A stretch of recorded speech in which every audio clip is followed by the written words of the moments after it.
Here is the steam engine. Over here we have the boilers, which are seated directly above the firebox. To get water in, you take off this bolt, pour in the water, and then you screw back in the bolt, and then it should be nice and tight. The steam transfers from the boilers through these pipes to this compressor. This compresses the steam, takes all the steam from the boilers and puts it in a small confined space, which then shoots out through this pipe, spinning the turbine, which is housed in here.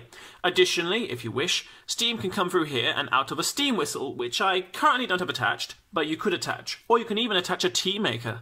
Yes. At the back we have the fireboxes and the two boilers. Back here we have the compressor. The steam is compressed in here from the boilers, and a safety valve. This cork seal is held down by a spring. When the pressure inside the compressor is greater than the force exerted by the spring, it pushes the cork seal up, allowing the steam to escape. You can adjust the force on the spring by tightening or loosening the bolts on the side, and additionally, if you wish to evacuate the compressor and the engine manually, you are able to pull this pin, which you see I can pull, and if you pull it all the way out, this springs off, opening the hole, allowing the steam to escape back in. Since this is the lowest point of the system, any water that gets into the engine that is not in the boiler will collect here, and then by opening this valve you can drain the water out either before, after, or during the engine's running.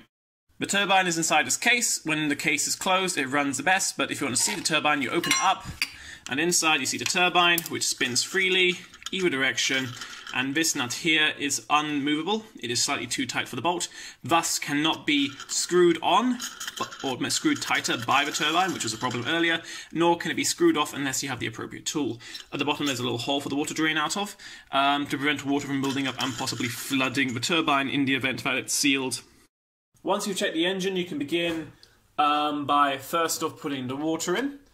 I prefer to do the water first, just because if you have the fire and no water, you have problems, but if you have the water and no fire, you don't have problems. So it's better to have the water done first. Now, this water has been boiled recently, so it's already hot.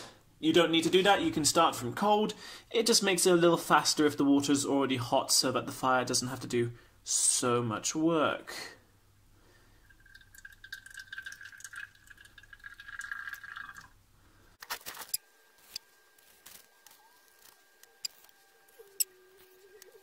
With the boilers full, I can now turn the caps back in. Broadly speaking, you want the equivalent of 1 tablet per firebox.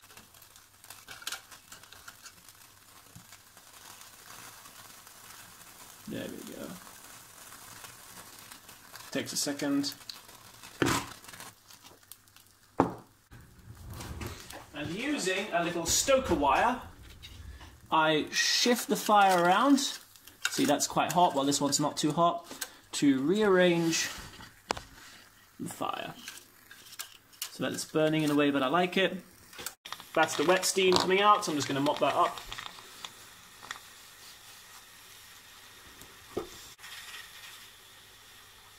It was working. There we go.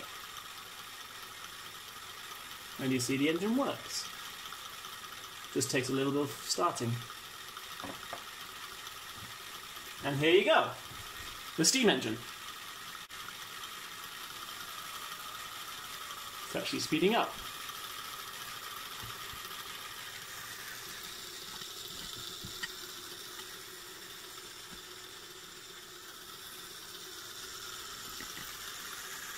Oh, and the pressure valve is actually telling me there's too much pressure.